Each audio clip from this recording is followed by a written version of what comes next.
Hey guys, welcome back to 7th grade Latin. Let's get right into checking this reading. Hopefully, this went okay for you on Wednesday and maybe yesterday. Sorry again about the technical issues on Monday, where I had a double whammy of initially posting the wrong video and assigning homework that y'all did before spring break. But I corrected those, I guess, so thanks for bearing with me on that. All right, let's get into this. Salvete o diaque, noster amicus peleus magna concilia habet nympham thetidum in matrimonium ducet. All right, so uh, initially we have our rare orange vocative. So it's just like greetings or hello, oh gods and goddesses. That part's easy. And then the rest, it looks like we just have some direct objects and an accusative object. Duco, ducera is third conjugation. So duquet all the way at the end there is will, lead. And then the subject is pretty straightforward. So for this, you should get something like our friend Peleus, Noster Amicus Peleus, has great plans. Habet magna concilia. So plans is a direct object, accusative plural, second declension neuter. It's from concilium, so he has great plans, plural. He's still the subject for everything after the semicolon. He will lead, he will verb, duquet, the nymph Thetis into marriage or matrimony. So, yeah, we're talking about everything leading up to the Trojan War, basically, by talking about Peleus and Thetis. There is a prophecy about this sea nymph Thetis that her child would overtake the father himself in terms of strength and power. And so Jupiter almost was maybe gonna be like her husband, and then he heard this prophecy. He was like, never mind. I don't want a whole Saturn versus Jupiter situation on my hands. And so she marries Peleus instead. And at their wedding, of course, we have a certain something happen, and that'll be the reading for next chapter. But anyway, good. This one was straightforward. We don't have any passive endings yet, so we're good on that. All right. Vos igitur a me Iowa ad Thessalium vocamini expectate bonus ludos et dulces epilos. All right, let me get those passive endings in here real quick. Okay, so it looks like we have our first passive verb appearing here at the end of this first sentence. Vosigator ame iobe welcomini. So that one's really weird. It's the weirdest one of the whole bunch, right? So these endings are brand new. They're pretty hard to identify when we're just starting off. Most of them are ending in the letter, or they have the letter R, right? We just have an R ending, ris, tor, more, then many, which is weird, and then intor. Yeah, so this one, it's almost not too hard to spot because it's so odd. That mini really stands out, and it looks like the English word like mini, meaning like small or whatever. So we would translate this as y'all are verbed, right? That's how we translate a passive verb. So that's the other part of this. On one hand, we're learning to identify these new passive endings. On the other hand, we're learning what that actually even means and how to translate them differently. So the way we translate them differently is instead of I verb, you verb, it verbs, we verb, it's going to be I am verbed, you are verbed, it is verbed, etc. So that is a second plural passive ending on woka wakare. So it's still the same verb that we've had since chapter 1, woka wakare, but now it is second plural passive, which is a whole new thing for us. And we have an ablative with ame, and it looks like somebody is going or getting verbed to Thessaly, which is a place between Greece and Turkey. So that's going to be you all, therefore, wos is just y'all, or you all, therefore, igator, are being called. That's how we're going to translate welcomini. Are being verbed by me, Jove, to Thessaly. So that's him in, let's say, I guess the ablative, but yeah, you can translate it. You can translate it as Jupiter, by Jove, whatever. But it's technically by me, me, because that is our ablative of agent. Remember, most of the time that we have a passive verb, we will also have an ablative of agent or an ablative of means that is responsible for the verbing, right? Because the subject is actually the one being verbed. They are not going to be the ones doing the verbing like when we have an active verb. So, y'all, as in all of us, are being called, verbed by Jupiter, by me. Okay. Anyway, so yeah, this all amounts to a wedding invitation from Jupiter. Expectate. That's good old. What mood is that? Anyone? It's imperative. Very good. Yeah. That was actually a cover for me trying to think of the word imperative because I couldn't think of it for a second. So expect good games and sweet feasts. So that's a wild idea that they're going to have multiple feasts. It's pretty good. Expect good games and sweet feasts. I meant to make good red as well. But those are just direct objects, nothing weird there. All right, good. Let's get through the rules he sets out, and then I guess we'll save the rest for Monday. So, debetis autem de his periculis moneri. This is super important. I know you guys probably remember back from chapter 1, we learned debeo deberi can mean like to owe, but it often takes a complementary infinitive, meaning ought to or should verb, whatever that complementary infinitive is. And oh, look, we have a complementary infinitive, but it's a passive infinitive.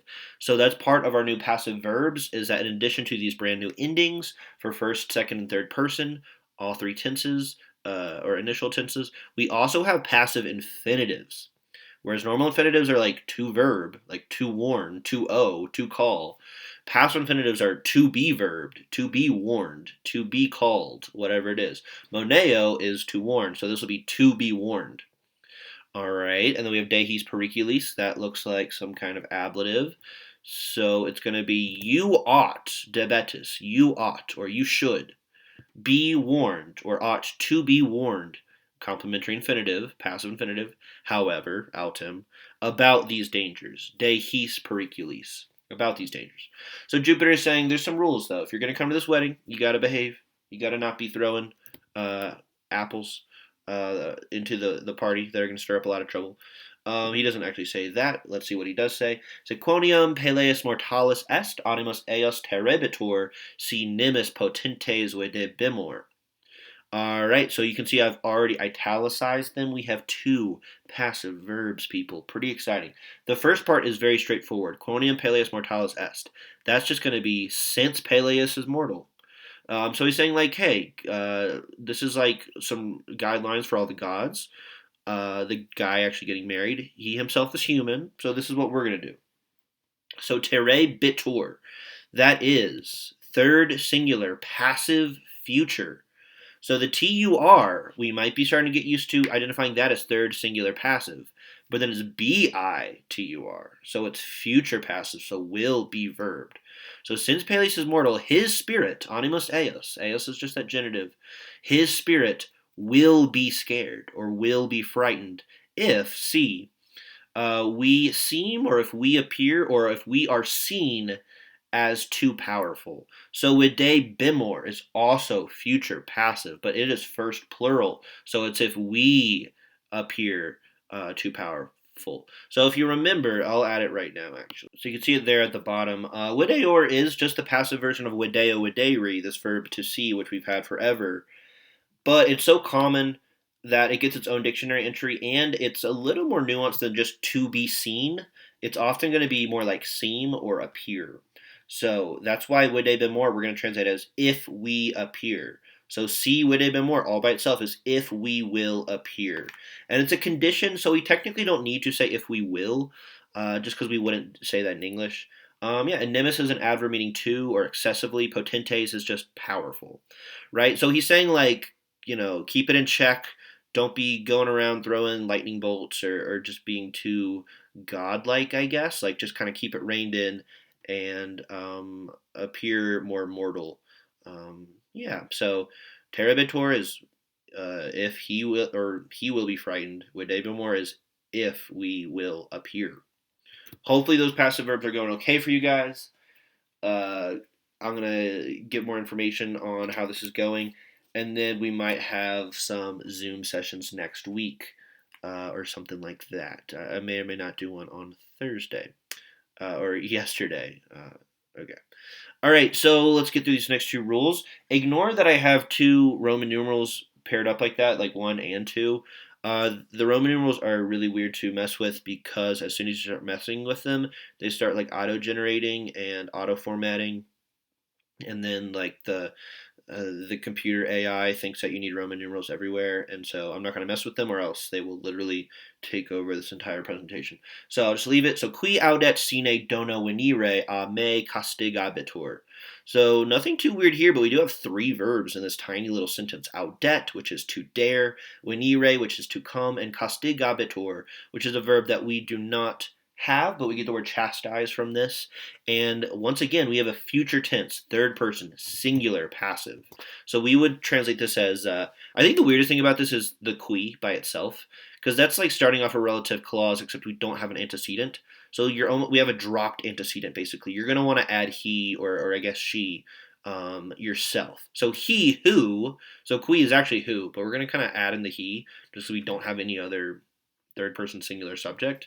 So he who dares to come venire without a gift, sine dono, without a gift, will be verbed, will be punished. That's what castigo, castigare means, by me. So by me, that is the ablative of agent. Yep. So always be on the lookout for ablatives in the same sentence as your passive verbs, because they will likely be an ablative of agent or an ablative of means. Remember, it means ablative of agent, it just means agent as in the doer of the verb, the thing doing the doing. So yeah, we've already had ame as our ablative of agent. That makes sense since Jupiter is like giving instructions right now. So he's saying like this will happen to you by me. If you don't follow this, you will be verbed by me. All right, and then the second rule, legite genera denorum quae ladabantur ab omnibus qui ea videbunt. This isn't too bad. I'll go ahead and show you the color-coded version of this. So genera is going to be a direct object. Legite is going to be imperative. So it's at least the second time we've seen an imperative in this invitation, which makes sense that we're going to have like direct commands or instructions in something like a wedding invitation. Denorum is just genitive, and then we have a relative clause, quae ladabantur ab omnibus, and then a second relative clause, qui ea videbunt. But it's not a tricky double relative clause. This is actually pretty straightforward. So, legite, lego legra is usually going to be read, as in like read, like writing. But every once in a while, it'll be select or choose. So the context tells me that we're going to go with select or choose. So select types of gifts, or choose types of gifts, genera denorum, which, and he's going to tell us about what kind of gifts we should choose, which will be praised. Tons of future passives in this reading. So laudabantur is third person, plural, future, and passive. So it will be verbed, will be praised by all. Ob omnibus. Ob omnibus is our ablative of anyone. Secret agent. It's an ablative of agent. And then oh look, it's our third relative clause. So will be praised by all, qui ea videbunt, who will see them. So videbunt is just good old future active, and ea is just let's see. Ea is just echoing genera. It's just telling us more about the types of gifts, and that it should be the types that will be praised by all who actually are the ones seeing them themselves. Yep. All right, guys. I'm actually eager to rip into this last little part, but that'll make a good introduction into next week to help us further get the hang of this whole passive verb ending. And then we will have a quiz at the end of next week.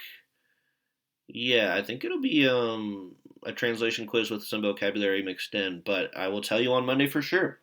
I hope this went pretty well. Again, please do reach out to set up a tutoring time on a Tuesday or Thursday. If you want to set up a time and you want it to be open to any given kids and not just necessarily a more like one-on-one thing, we can do that. And then I can send out a mass email to people that we're going to have like a Zoom session at 11 o'clock on Tuesday or whenever. Because yeah, these passive verbs endings it's like a whole new thing for us. We don't really have a precedent for this. But anyway, hopefully it's actually going pretty well. But even if it is going well, you can still set up a Zoom session. All right, guys, have a good weekend, and I will see you all on Monday. Thank you.